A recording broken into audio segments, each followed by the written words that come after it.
Bismillah, Assalamualaikum warahmatullahi wabarakatuh. Selamat berjumpa kembali para sahabat Khairil Anas TV dimanapun berada. Video ini kita buat di 22 Desember 2024. Ini adalah video pertama yang dibuat secara khusus di channel ini dan sekaligus mengakhiri tahun 2024 untuk menjelang pergantian tahun ke 2025. Konten ini dibuat khusus untuk merespon dan menjawab sejumlah pertanyaan-pertanyaan dari sahabat Khairil Anas TV. Saya mengambil 3 sampel pertanyaan yang saya anggap ini ketiganya mewakili secara keseluruhan pertanyaan dari sahabat Khairil Anas TV sejak channel ini beraktivitas sampai saat ini. Karena mewakili seluruh pertanyaan yang ada, saya tidak perlu menyebut nama dari si penanya. Ketiga-tiganya ini juga mewakili komunitas LDII, komunitas mantan, dan komunitas luar lingkaran. Baik, ini pertanyaan pertama kita ambil dari komunitas saudara tua LDII yang sebenarnya bukan pertanyaan, lebih tepatnya dikatakan sebagai pernyataan atau pendapat, di mana beliau mengatakan bahwa konten-konten yang ada di Khairil Anas TV adalah konten-konten yang mendiskreditkan LDII dan bernuansa kebencian.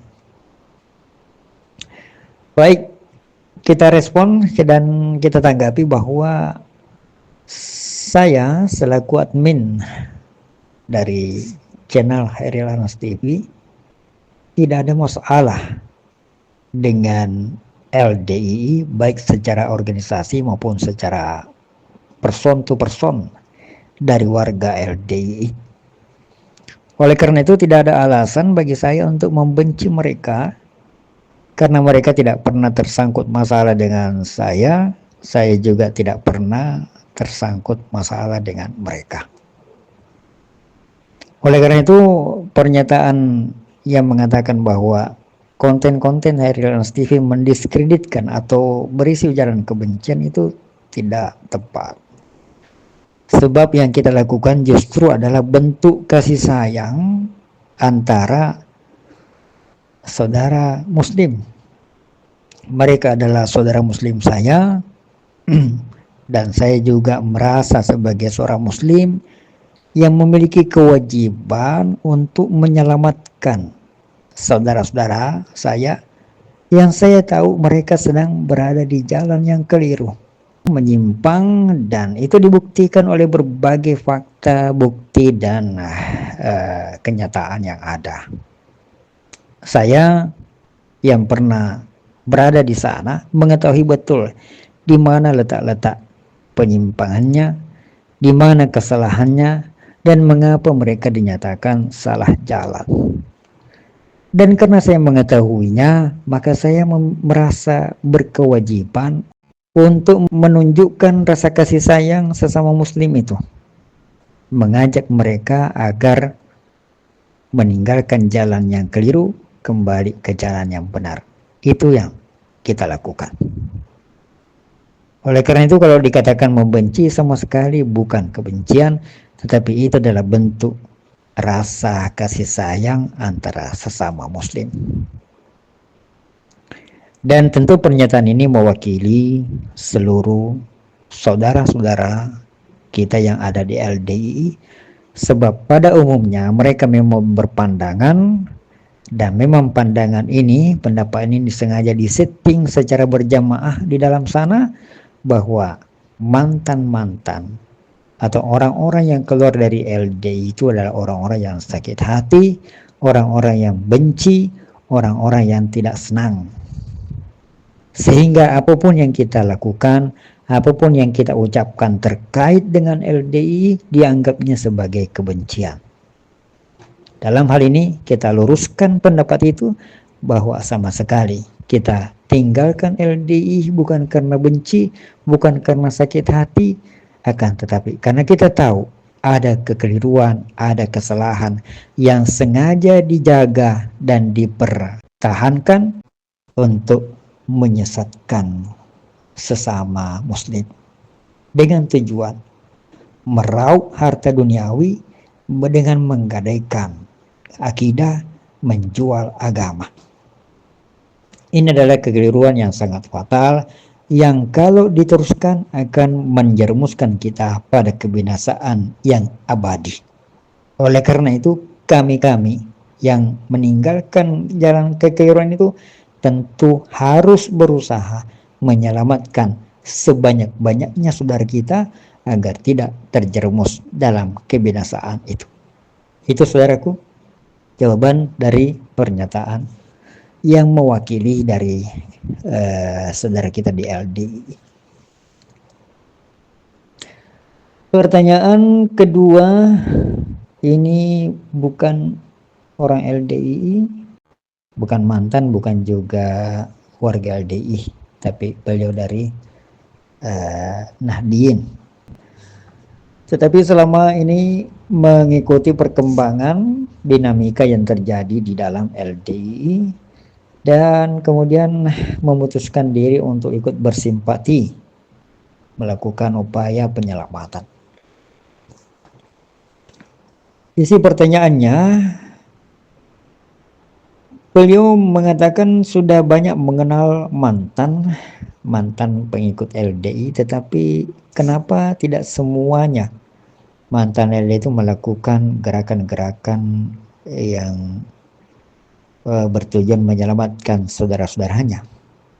Apa yang membuat mereka takut? Kok mereka takut-takut ya? Begitu. Maka kita jawab bahwa ketakutan dari para mantan warga LDI untuk melakukan pergerakan-pergerakan itu tentu dipengaruhi oleh banyak faktor. Ada di antara mereka yang barangkali memang kesulitan dalam mencari cara dengan cara apa mereka bergerak. Mau membuat konten barangkali tidak memiliki kemampuan yang cukup. Mau berdakwah mungkin ilmu atau kemampuan pengetahuan wawasannya berkurang.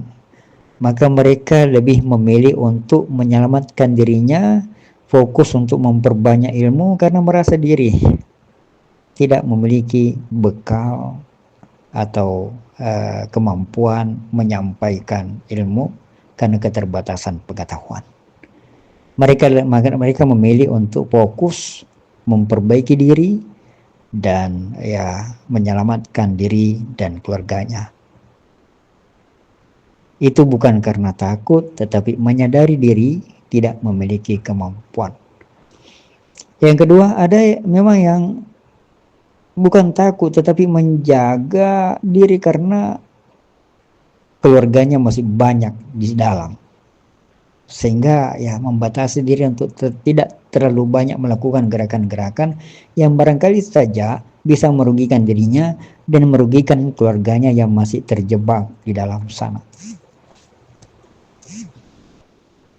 Jadi kalau dikatakan takut, saya secara pribadi tidak terlalu setuju dengan mengatakan bahwa mereka takut.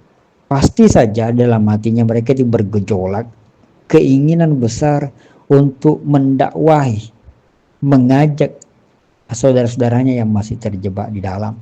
Tetapi faktor itu tadi, karena keterbatasan kemampuan, keterbatasan pengetahuan, dan juga yang ketiga tadi adalah karena menjaga hal-hal yang tidak diinginkan. Baik, mudah-mudahan terjawab dan kita anggap pertanyaan dari saudara kita yang dari Nahdien ini mewakili pertanyaan dari orang-orang dari halayak umum yang bukan LDI, bukan juga mantan LDI. Kita ambil pertanyaan yang ketiga. Ini adalah hijrawan atau mantan warga LDI. Apa motivasinya Bang Anas membentuk channel Hairil Anas TV? Ya, motivasinya adalah ada 3 motivasi utama kenapa channel ini terbentuk. Motivasi yang pertama atau alasan yang pertama dibentuknya channel ini adalah untuk amar ma'ruf nahi mungkar. Ditujukan kepada saudara kita yang masih terjebak di dalam, kita beramal ma'ruf kepada mereka, mengajak mereka pada jalan kebenaran. Nahi mungkar artinya ya mencegah orang-orang yang belum terjebak ke dalam sini agar tidak ikut larut, terpengaruh, terbelenggu ke dalam, terjebak ke dalam kesesatan ini. Itu yang pertama. Yang kedua, sebagai tanggung jawab moral kepada umat, karena kita sadari kita pernah ikut terlibat dalam menyebarkan ajaran LDI yang ternyata ketika kita sadari banyak mengandung penyimpangan.